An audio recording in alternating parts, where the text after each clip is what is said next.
الهدف بتاعي. تمام، لان هو التطوير عمليه منظمه وموجهه ومخططه. تمام. هو الكلام مش كبير ولا حاجه، بس هو بسيط، ان انا بس احط اوتلاينز، احط عناوين للي انا بعمله، وما اخليش حاجه تسحب عن حاجه. ده بخصوص المراه اللي هي فعلا، لان فعلا الاولاد والبيت ممكن ياخدوا وقت كبير، وممكن يسحبوا فعلا عن اي حاجه تانية ممكن تحصل. ممكن التطوير ما يبقاش ان انا انزل، لو انا مثلا ما عنديش الوقت ان انا انزل واسيب الولاد والبيت، ممكن يبقى من خلال قعدتي في البيت، يعني اشوف انا هواياتي كانت ايه زمان او كده. ادي لنفسي فتره، يعني اقعد مع نفسي كده شويه استرخاء، اقرا حاجه كنت بحبها او كده. يعني ممكن التطوير ياخد كذا شكل، مش لازم اسيب البيت والاولاد وانزل لو ده مش متوفر ليا او الوقت مش معايا. يعني احنا اتكلمنا على الاضافه للخبرات، اتكلمنا على اعاده اكتشاف الذات، ان احنا نكتشف ان احنا بنقدر نعمل حاجه ما كناش نعرفها قبل كده، والعوده للمواهب القديمه. كل ده بيضيف.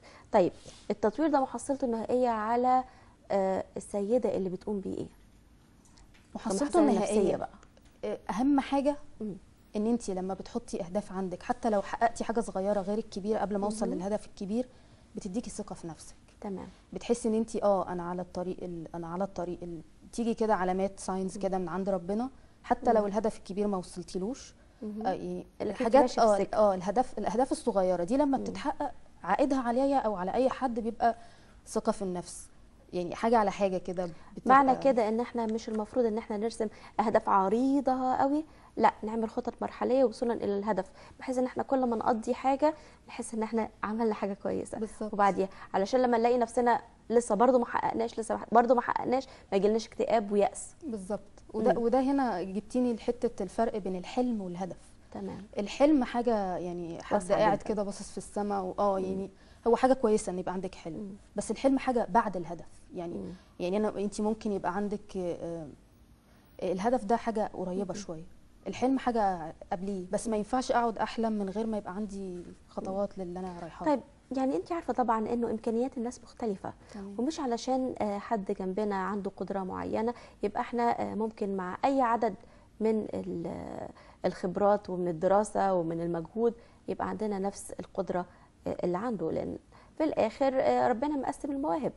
فازاي يبقى عندنا اهداف قابله للتحقيق وفي نفس الوقت ما تبقاش محبطه لينا، علشان احنا ما نقدرش ازاي نحدد ايه اللي ينفعنا وايه اللي ما ينفعناش بحيث ان هو يترسم كهدف. ده بالنسبه للفروق بين الحاجات. هو في تحليل اسمه سوات اناليسيس. ده بيبقى مربع كده بتقسمي فيه 4 حاجات. تمام. السترينث، القوه، نقاط القوه اللي عندي. الويكنس، نقاط الضعف اللي عندي.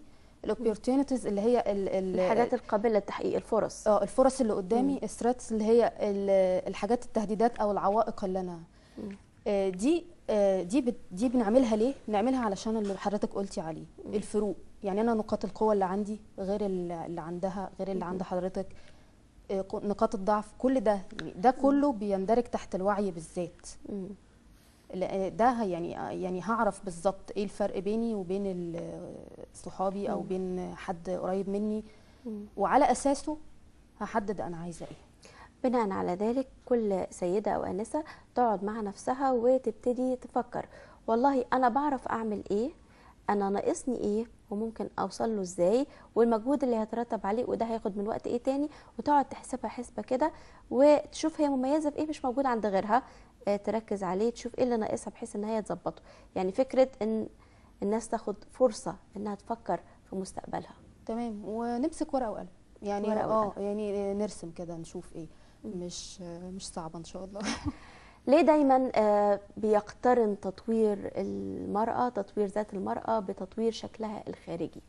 وهل ينفع يبقى التطوير الخارجي كفاية ولا لازم يبقى فيه محتوى داخلي شايله؟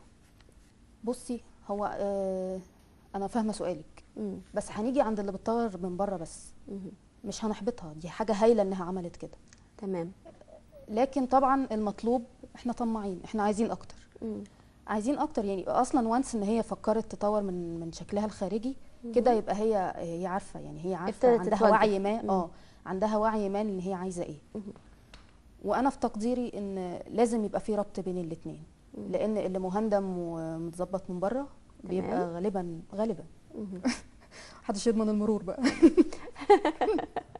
طيب فكرة المثل الأعلى أو الحاجة اللي احنا عايزين نوصل لها، هل ينفع ان كل الناس يبقى ليهم او كل الستات يبقى ليهم مثل اعلى معين واحد ثابت كلهم عايزين يبقوا هذا الشكل، كلهم عايزين يبقوا هذا الموضوع، ولا ما ينفعش؟ ده بالنسبه لعمليات التجميل يعني. مثلا. على فكره دي هتيجي في حته برضو اعرف نفسي، يعني اعرف انا عندي ايه ومش عندي ايه. يعني برضو يعني يا ريت برضو، واحنا يعني انا مش ضد ان حد يطور من نفسه وهو باصص على حد تاني. طبعا. دي حلوه في حد ذاتها، بس ما خليش الحد التاني ده بقى ملوحه عليه كده ومش شايفه نفسي. ما نبقاش استنساخ. تمام. اعرف برضو انا عندي ايه وما عنديش ايه، برضو قوه وضعف في الحته دي. اكيد. الكاتبه الصحفيه نشوى ناجي، حضرتك نورتينا النهارده، شكرا لوجودك معانا. ميرسي، الف شكر. عزيزتي المشاهده، التطوير معناه انك انت تبقي احسن حاجه ممكنه من امكانياتك المتاحه.